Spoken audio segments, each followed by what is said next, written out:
Every year, Americans spend over $900 billion on insurance premiums, and a shocking portion of that money is going toward policies designed to enrich insurance companies, not protect your family. Today, we pull back the curtain. Insurance is one of the oldest financial tools in human history. The basic concept is elegant. A large group of people each contribute a small amount of money into a shared pool. When someone in that group suffers a loss, their house burns down, they die unexpectedly, they're in a car accident, they draw from that pool to recover. The mathematical foundation is called the law of large numbers. An insurance company knows that across thousands of policyholders, only a small percentage will file large claims in any given year. So they collect premiums from everyone, invest that money, pay out claims, keep a profit margin, and the system works. Here's what the industry doesn't advertise. The less you know about how insurance products are structured, the more profitable you are for them. There are insurance products that are genuinely essential to your financial survival, and there are products cleverly designed to look like protection while actually draining your wealth. Knowing the difference is one of the most important financial skills you can develop. Let's talk about life insurance, because this is where the stakes are highest and the confusion runs deepest. Term life insurance is straightforward. You pay a fixed premium for a set period, say 20 years. If you die during that term, your beneficiaries receive the death benefit. If you don't die, the policy expires. That's it. Clean, simple, affordable. A healthy 30-year-old can get a $500,000 20-year term policy for around $20 to $30 per month. For that price, their family is protected through the years when they need it most. While the mortgage is outstanding, while the kids are in school, while the income gap would be devastating. Now contrast that with whole life insurance.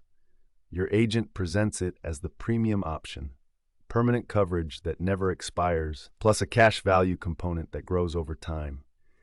It sounds like the smarter choice. But here's the reality. That same 30-year-old would pay $600 to $1,000 per month for equivalent whole life coverage. The math is about to get uncomfortable. Here's what the math actually says. If a 30-year-old buys a term policy at $25 per month and invests the $750 difference into an index fund, returning a historical average of 8% annually, after 20 years, that investment account holds roughly $450,000. With whole life, the cash value of that same policy might be worth $150,000 to $200,000 after 20 years. And if you actually die during that period, most whole life policies pay the death benefit but keep the accumulated cash value for themselves. Read that fine print. It's in there. This is why financial experts consistently point to term and invest as the superior strategy for the vast majority of people. There are specific situations where whole life makes sense. Estate planning for high net worth individuals, certain business scenarios. But these are the exceptions. If an agent leads with whole life as the default recommendation for a healthy young person, that's a red flag. The question to always ask, what would happen if I took the premium difference and invested it? Run that math, then decide. Auto insurance is mandatory in almost every state, which means the industry has a captive customer base. And they have gotten very creative about how to extract maximum premiums. The first thing most people don't know, your premium is determined not just by your driving record, but by a complex algorithm that includes your credit score, your zip code, your education level, your occupation, and even your marital status. Studies show that a poor driver with excellent credit often pays less than a safe driver with bad credit. The pricing feels arbitrary because it basically is.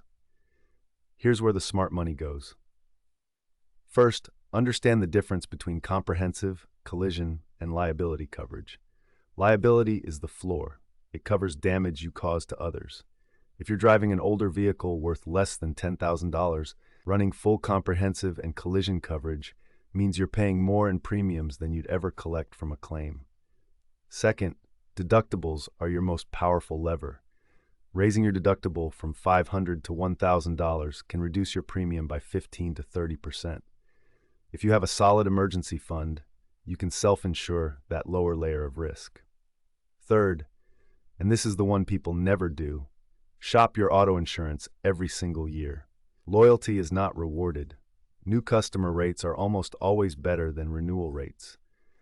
Running a comparison every 12 months takes 45 minutes and can save you $300 to $500 annually. Health insurance is the most complex and emotionally charged insurance decision most people face. Getting it wrong doesn't just cost money, it can be financially catastrophic. The single biggest mistake people make is choosing the lowest premium plan without understanding the total cost of ownership. Your out-of-pocket maximum is the number that actually protects you from financial ruin. Before you pick a plan, calculate your break-even point. How much would you spend in premiums versus deductibles and copays under different usage scenarios? If you're generally healthy, a high-deductible health plan paired with a health savings account, an HSA, is often the mathematically superior choice. HSA contributions are tax-deductible going in, grow tax-free, and come out tax-free when used for qualified medical expenses. That's a triple tax advantage no other savings vehicle offers. You're essentially getting a 22 to 32% discount on every dollar you spend on healthcare. The network trap is equally important. An out-of-network provider can cost you 3 to 5 times more for the same procedure.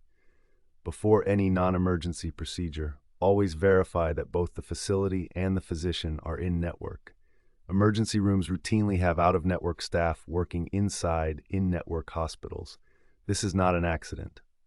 The No Surprises Act of 2022 provides significant protections against unexpected balance billing, but you need to know it exists to invoke it. So here's the framework that pulls it all together.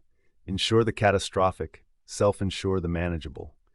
Use insurance for events you genuinely could not absorb financially. A premature death, a serious illness, a major liability claim. These are the catastrophes that could permanently alter your financial trajectory. Don't use insurance as an investment. Don't use insurance as a savings vehicle. And never let the complexity of these products intimidate you into buying something you don't understand simply because an agent says you should. The best insurance policy is the one that protects you against worst-case scenarios at the lowest possible cost and frees the rest of your money to actually build wealth. If this changed how you think about insurance, hit subscribe.